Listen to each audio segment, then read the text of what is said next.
श्री कुम्मन दास जी महाराज, बहुत ध्यान से सुनिएगा। कुम्मन दास जी की गोद में बैठ करके ठाकुर जी लीला करते थे। नन्हे से गोपाल जी गोद में बैठ जाते और कुम्मन दास जी कैसे ठोड़ी पकड़ते रहते, उनकी दाढ़ी से खेलते ठाकुर जी। कुम्मन दास जी इतने दीन थे, इतने गरीब थे कि उनके घर में तिलक स्वरूप लगाने के लिए भी शीशा नहीं था। वो कठौते में जल भर के उसमें अपना परछाई देख करके तिलक लगाते थे। एक दिन अपने घर के बालक से मांगने लगे कि आरसी लेके आओ, तिलक लगाना है। तो घर के बालक ने कहा, बोले आरसी तो पड्डा पी गए हो, कठौते का जलता पी गया पड्डा, अब कहां से आरसी लगा मैं। इतने दीन थे, मतलब इतनी व्यवस्था नहीं थी उनके घर पर। ऐसी स्थिति में ठाकुर जी उनके साथ लीला करते थे, लेकिन वो कभी ठाकुर जी से प्रार्थना नहीं करते, ठाकुर जी मेरा खूब वैभव बन जाए, खूब वैभव बढ़ जाए। कुम्मन दास जी अपने खेत में, आज भी कुम्मन दास जी के खेत हैं हमारे गोवर्धन में, तो कहते हैं कुम्मन दास जी हल आगे जोतते, हल लेके चलते थे और पीछे ठाकुर जी अपने हाथ से बीज डालते हुए चलते थे, स्वयं ठाकुर जी। ये कोई सतयुग त्रेता द्वापर की कथा नहीं है, इसी कलयुग में, इसी कलिकाल में ठाकुर जी पीछे पीछे बीज डालते हुए चलते थे कुम्मन दास जी के साथ। एक बार का प्रसंग आता है कि कुम्मन दास जी हल चला रहे थे और ठाकुर जी बीज उड़ाते हुए चल रहे थे पीछे पीछे। इतने में ही शाम के 4:30-5 बज गए, मंदिर खुलने का समय, उत्थापन के घंटे घड़ियाल बजने लगे, ठाकुर जी का मंदिर खुलने वाला है। घंटे घड़ियाल की आवाज सुनकर के कुम्मन दास जी ने तुरंत हल छोड़ा, हाथ पांव धोने लगे, हाथ पांव धो करके पहुंच करके मंदिर की ओर भागने लगे। ठाकुर जी पीछे पीछे भागे, अरे कुंभना, मैं तेरे संग खेत में काम कर रहा हूं, तेरे संग खेत में बीज बुबा रहा हूं और तू है का मोह मार छोड़ के मैं मंदिर में जा रहा हूं। अरे जब मैं तेरे संग यहीं बैठा हूं तो फिर मंदिर में काहे को जा रहा है। कुम्मन दास जी बोले, जय जय,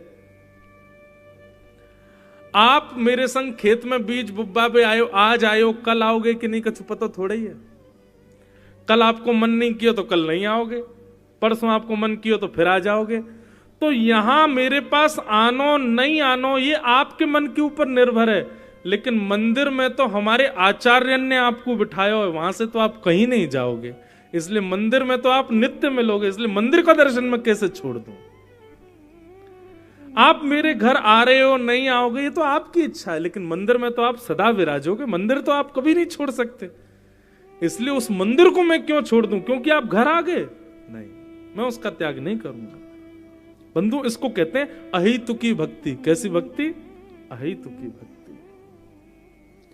निश्चित मानिए, विश्वास मानिए, आप में से यहां इतने लोगों में से किसी एक को भी भगवान मिल गए, दूसरे दिन से वो कथा सुनना बंद कर देगा। क्यों? ठाकुर जी तो मिल गए हमको, अब क्या कथा सुननी।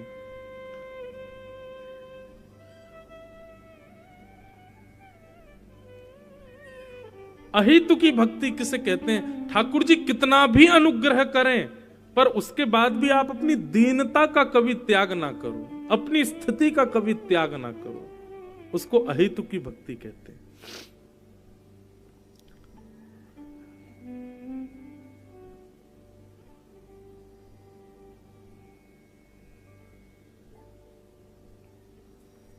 अहितुकी भक्ति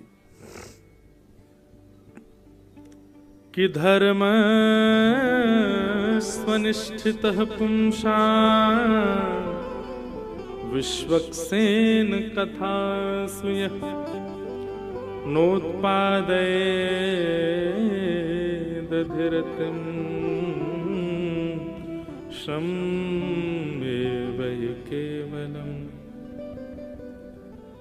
धर्मस्वनिष्ठितः पुंसां विश्वक्सेन कथा सुयः नोत्पादये दधिरतिं श्रम एव ही केवलम्। बहुत सुंदर बात है।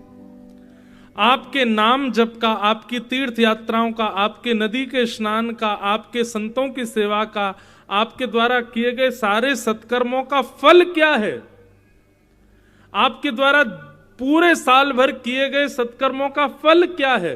तब यहां पर सूत जी महाराज कहते हैं सत्संग में मन लगना यह हमारी सारी सत्क्रियाओं का फल है। यदि आपका सत्संग में मन नहीं लगता, किसी के प्रवचन में इच्छा भाव नहीं होता, किसी कथा में आपकी रुचि नहीं बन रही है, तो माफ कीजिए, आपके द्वारा किए गए जितने भी सत्कर्म है ना, वो सारे आडंबर मात्र हैं। लेकिन कथा में रुचि बढ़ रही है, सत्संग में रुचि बढ़ रही है, किसी के प्रवचन में आनंद आ रहा है, कहीं कथा होती है तो आपका मन होता है 4 घंटा बैठ करके हम बड़े भाव से श्रवण करें, तो निश्चित है ये आपके सारे किए गए सत्कर्मों का फल आपको प्राप्त हो रहा है।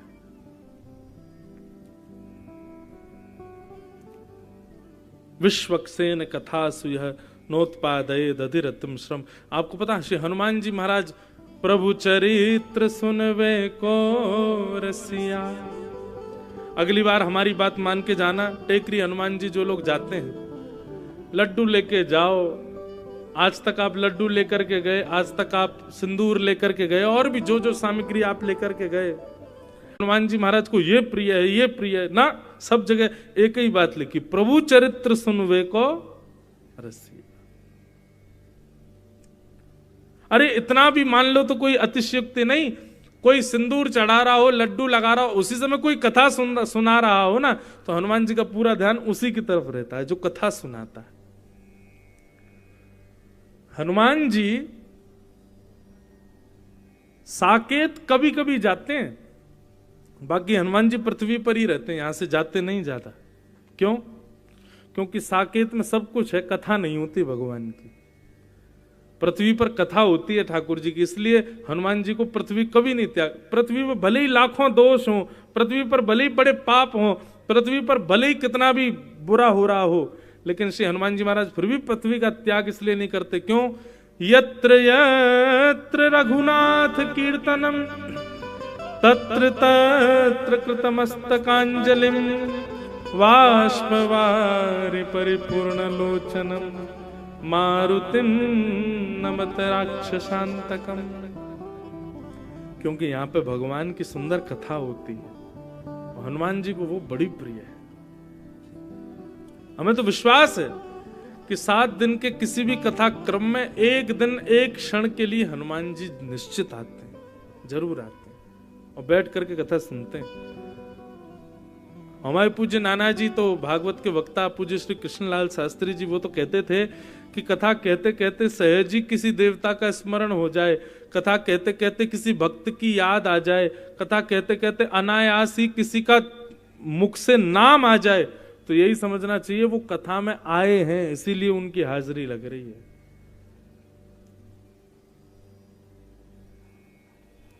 कथा से प्रीति ये आपके समस्त सद्गुणों का फल है। सूत जी महाराज इस प्रकार अपने कथा क्रम का प्रारंभ करते हैं। आगे भगवान के 24 अवतारों का वर्णन किया, भागवत जी की रचना कैसे हुई इस विषय को सुनाया गया कि इदं भागवतम नाम पुराणं ब्रह्म संहितं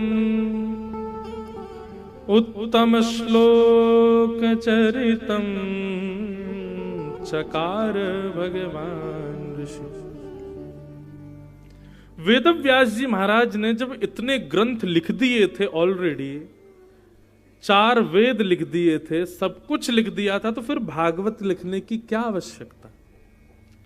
आपको पता है श्रीमद् भागवत की रचना से पहले कितने ग्रंथों का निर्माण हो चुका था? श्रीमद् भागवत जी वेद व्यास जी की अंतिम रचना है। सबसे पहले वेद व्यास जी ने 4 वेद लिखे, ऋग्वेद, यजुर्वेद, सामवेद, अथर्ववेद। उसके बाद उपनिषद लिखे, 18 उपपुराण लिखे, 17 महापुराण लिखे, महाभारत जैसा इतिहास लिखा। इतना कुछ लिख दिया था कि महाराज इनके पन्नों के बीच एक व्यक्ति खो जाएगा, इतने ग्रंथ लिख दिए। लाखों की तादाद में श्लोक लिख दिए, लाखों की तादाद में सब पृष्ठ लिख दिए, लेकिन तब भी वेदव्यास जी को अपनी रचना से संतुष्टि नहीं थी। उनको ऐसा लग नहीं रहा था कि मैंने कुछ ठीक लिखा है, अपनी रचना से संतोष नहीं था श्री व्यास जी को।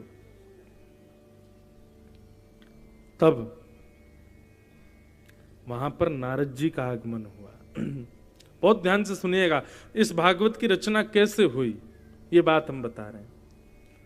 अब तक वेदव्यास जी 4 पुराण, 17 उपपुराण, 18 उपपुराण, 17 महापुराण, महाभारत आदि ग्रंथों को लिख चुके हैं।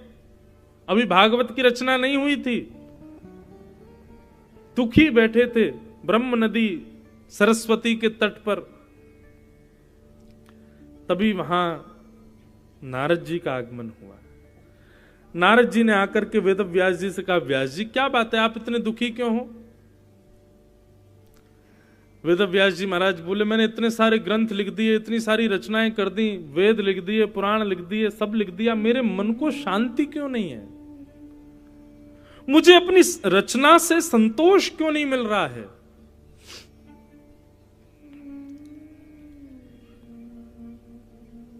नारद जी महाराज बोले, मैं बताऊं? बोले बताइए। तब नारद जी ने बहुत सुंदर बात कही, ध्यान से सुनिएगा बंधु, कि भवतानुदित प्रायम यशो भगवतो मलम ये नैवाशौ न तुष्येत मन्ये तद्दर्शनम खिलम। एक बात सदैव याद रखना, सांसारिक विषय भोग जितना भोगो उसमें सदैव संतोष करो, जितना मिल जाए उसमें संतोष करो। बहुत ध्यान से सुनिए, संसार से संबंध रखने वाली वस्तु जितनी मिल जाए उसमें संतोष करो, जितनी कम मिल जाए उसमें संतोष करो, और भगवत वस्तु जितनी ज्यादा मिले उसमें भी असंतोष रहो। समझ रहे हैं बात को? सांसारिक संबंध रखने वाली वस्तु जितनी कम मिले उतनी कम में भी बहुत मानो, और ठाकुर जी से संबंध रखने वाली वस्तु जितनी ज्यादा मिल जाए उसको उतना कम मानो कि नहीं अभी तो कम है, इसमें असंतोष ही बनी रहनी चाहिए। कई लोग कहते हैं महाराज जी हम खूब कथा सुनते हैं, खूब सेवा करते हैं ठाकुर जी की, पर मन को संतोष नहीं होता। बहुत अच्छी बात है कि आपको संतोष नहीं हो रहा है। कथा सुनने से यदि संतोष हो गया तो कथा सुनोगे ही नहीं, फिर सेवा से संतोष हो गया तो सेवा करोगे नहीं, वृंदावन जाने से मन भर गया तो वृंदावन जाओगे नहीं। ये अपूर्णता सदैव बनी रहनी चाहिए भक्ति में। संसार में जितना हो सके उतना पूर्णता का अनुभव करो, और ठाकुर जी की भक्ति में जितना हो सके अपूर्णता का अनुभव करो, ये बना रहना चाहिए। और एक बात और सुन लीजिए, बहुत ध्यान से सुन लीजिए, ठाकुर जी की सेवा में, ठाकुर जी की कथा में, ठाकुर जी से संबंधित किसी भी भाव में यदि आपको पूर्णता का अनुभव किंचित भी हो गया तो समझ लेना ठाकुर जी अब आपसे दूर होने प्रारंभ हो गए।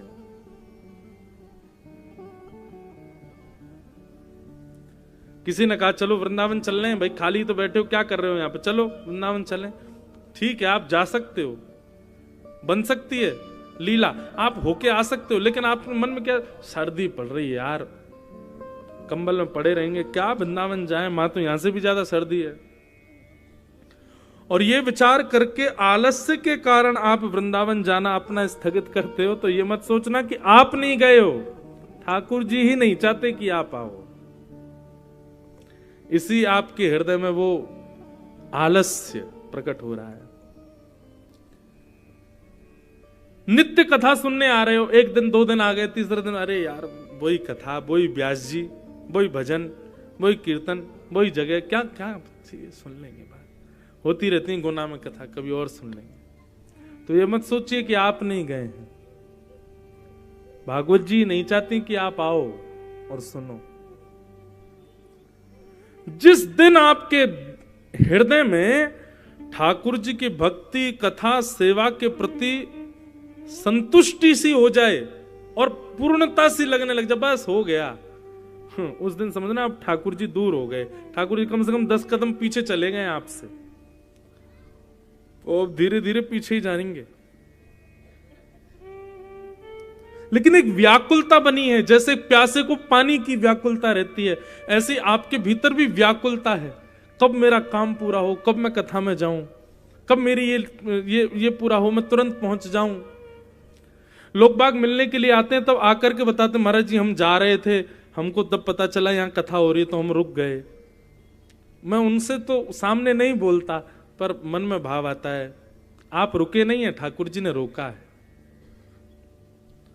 हमारे तो घर में महाराज जी ऐसे ऐसे ब्याह था, मैंने तो बोल दिया मैं तो उसी दिन आऊंगा, मैं तो कथा सुनूंगा, मुझे तो कथा सुननी। तब मन में भाव आता है तो ठाकुर जी चाहते हैं कि सुने। इसलिए भैया ये सूत्र समझ लीजिए, अगर आप वैष्णव हो तो संसार की किसी भी वस्तु के तनिक उपभोग को भी बहुत मानो, और ठाकुर जी की बहुत कृपा को भी तनिक मानो। ऐसे जी, अभी तो कुछ मिला ही नहीं, अभी तो कुछ हुआ ही नहीं है, अभी तो बहुत कुछ प्राप्त करना है।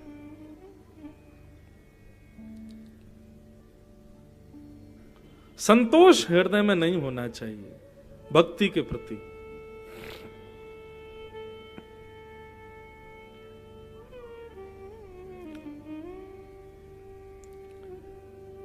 श्री नारद जी महाराज कहते हैं,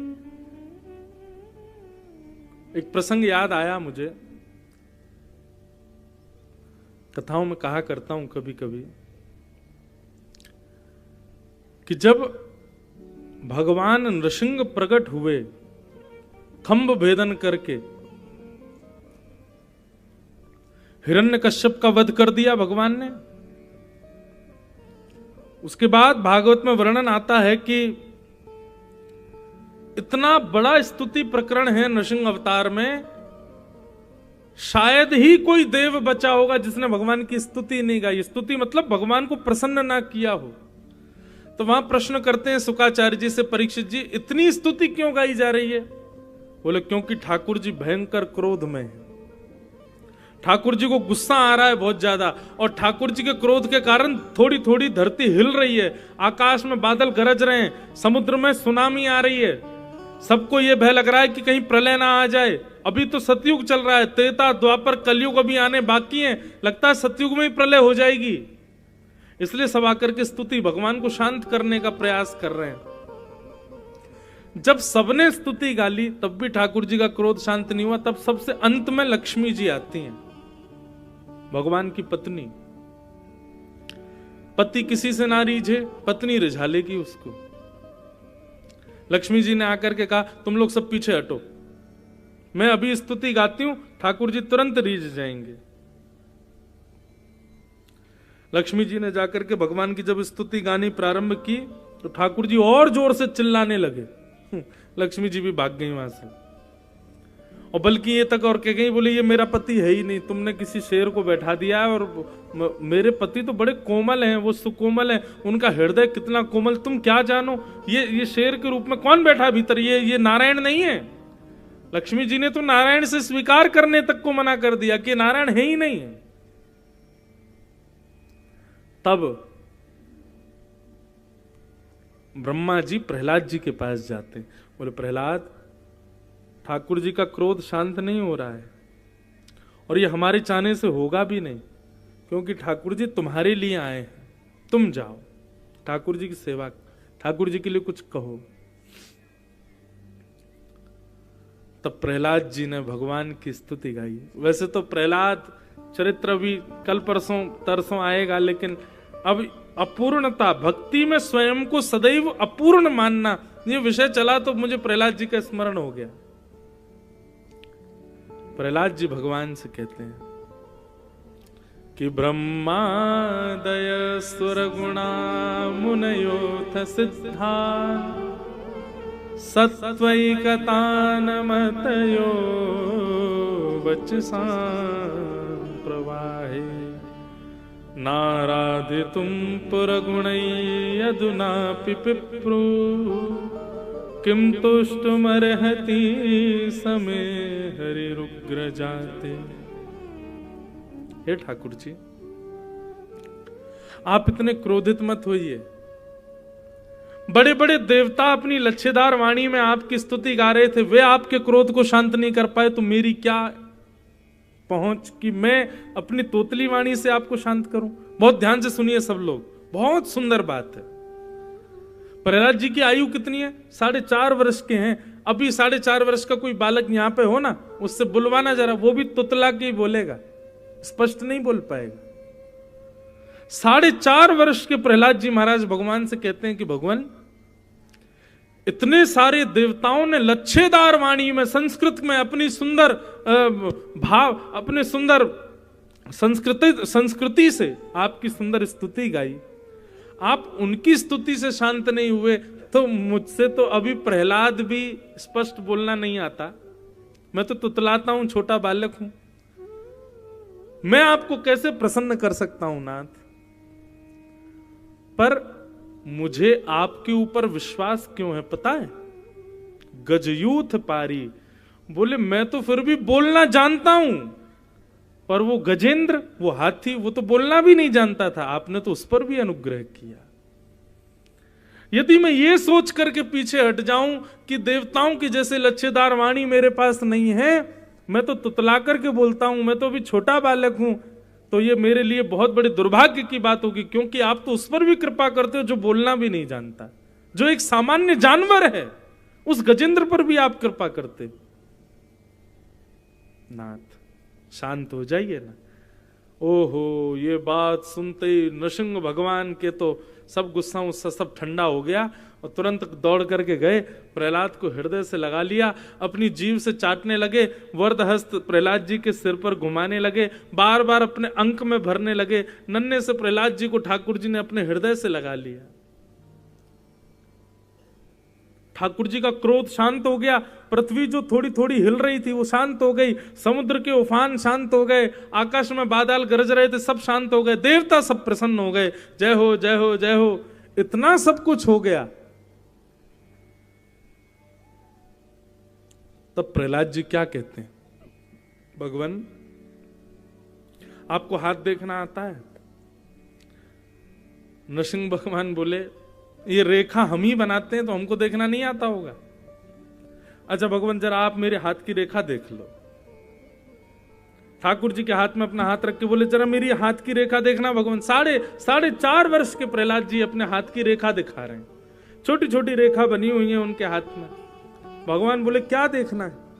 तुम्हारा कितने दिन राज्य चलेगा, तुम्हारी कितनी संपत्ति होगी, तुम्हारे ब्याह कितने होंगे, तुम्हारे बच्चे कितने होंगे, ये सब देखना है? क्या देखना है प्रहलाद, तो बताओ। बोले, हे भगवान, मेरे अंदर आपके प्रति अहेतुकी भक्ति कब प्रकट होगी, कृपा कर ये बता दीजिए।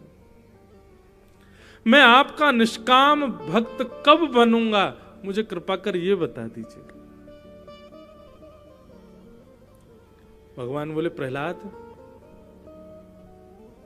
जगत नियंता जगदाधार त्रिलोकी नाथ, जो दुनिया भर के 1000 वर्ष की तपस्या पर भी मैं प्रकट नहीं होता, 4.5 वर्ष की आयु में तुमने मुझे प्रकट कर दिया, तुमको लगता है तुम अभी भी भक्त नहीं हो? 33 करोड़ देवता, जिनके मंदिरों में हजारों लाखों की तादाद में लोग लाइन लगा करके दर्शन करते हैं, ऐसे देवता मेरे सामने गिड़गिड़ा रहे हैं, उनकी स्तुति पर मैं प्रसन्न नहीं हुआ, तुम्हारी स्तुति से प्रसन्न हो गया, तुमको अब भी लगता है कि तुम्हारी भक्ति श्रेष्ठ नहीं है? लक्ष्मी, जिसको पाने के लिए पूरा ब्रह्मांड दौड़ रहा है, वो लक्ष्मी की भी स्तुति मैं स्वीकार नहीं कर रहा हूं। उस स्तुति के आगे तुम्हारी तोतली वाणी में कही गई स्तुति मुझे इतनी प्रिय लग रही है, अब भी तुमको लग रहा है कि तुम भक्त नहीं हो। तुम्हारे लिए मैं खंभ से प्रकट हो गया, एक अद्भुत अवतार नृसिंह लेकर के मैं प्रकट हो गया, तुमको अभी भी लगता है कि तुम भक्त नहीं हो? इसे कहते हैं भक्ति। यहां हम गिरिराज जी की पैदल परिक्रमा लगा लेते हैं तो हमको इतना अभिमान हो जाता है कि 4 लोगों से कहेंगे हाथ दबाए, पैर दबा, भाई यार थक गए यार हमने, एक बार में पूरी परिक्रमा रुका नहीं हूं मैं बिल्कुल भी, इसी में ही अभिमान हो गया। महाकाल भगवान की सुबह 3 बजे उठ करके भस्म आरती करके आए आगे बैठ करके, और भस्म आरती करने के बाद महाराज बाहर निकल करके आए, 2 बजे उठ गए थे रात को, 2 बजे उठ करके स्नान किया, स्नान करके महाकाल की हम मंगला आरती करने गए, देखा महाकाल भगवान ने सबसे आगे बैठा करके हमको दर्शन दिया। अभिमान आ गया, इतने में ही अभिमान आ गया। 7 दिन एक आसन पर बैठ करके कथा सुन ली, तो फिर आदमी को आदमी नहीं समझ रहे हम, पैर ऐसे से ऐसे भी नहीं किए हमने, एक आसन पर बैठ के पूरे, बस इतने में ही अभिमान आ गया। और यहां प्रहलाद के लिए भगवान नृसिंह बनकर के प्रकट हो गए, तब भी प्रहलाद जी कहते हैं कि भगवान मेरी हाथ की रेखा देख के बताओ मैं आपको भक्त कब बनूंगा।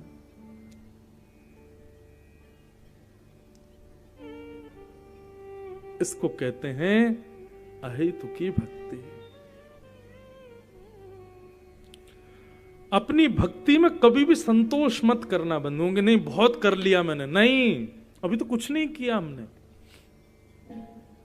अभी तो हमारी भक्ति अपूर्ण है, हमारी भक्ति में कोई श्रेष्ठता योग्यता है ही नहीं। इसलिए मैं कह रहा हूं, इस बात को लिख लीजिए, संसार की उपभोगी वस्तु इतनी भी मिले तो उसको इतना मान करके जियो, और ठाकुर जी की भक्ति इतनी भी मिले तो उसको सूक्ष्म मान करके रहो। अभी तो कुछ मिला ही नहीं, अभी तो कुछ हुआ ही नहीं हमारे साथ।